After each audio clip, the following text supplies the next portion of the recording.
Star জলসার জনপ্রিয় ধারাবাহিক লক্ষ্মী ঝাঁপিরও 14 মে এপিসোডে বেশ কিছু বড় মোড় এসেছে। এপিসোডের শুরুতেই ডাক্তার এসে দামোদরকে মৃত ঘোষণা করেন। এই খবরে পুরো পরিবার ভেঙে পড়ে। বিশেষ করে ঝাঁপি ও দীপের জন্য এটি একটি অপূরণীয় ক্ষতি হয়ে দাঁড়ায়। শোকের এই আবহেও রনিত তার কুটিল বুদ্ধি চালানো বন্ধ করেনি।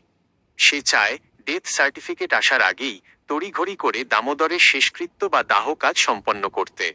তার এই তাড়াহুড়োর পেছনে কোনো গোপন অপরাধ ঢাকা দেওয়ার উদ্দেশ্য রয়েছে বলে ইঙ্গিত পাওয়া যায়। বাড়ির বড়দের হারিয়ে পরিবারের বাকি সদস্যরা দিশেহারা হয়ে পড়ে। ঝাঁপি এই কঠিন সময়ে নিজেকে সামলে নিয়ে পরিস্থিতির মোকাবিলা করার চেষ্টা করে, যদিও রনিত ও তার সঙ্গীরা সারাক্ষণ বাধার সৃষ্টি করছে।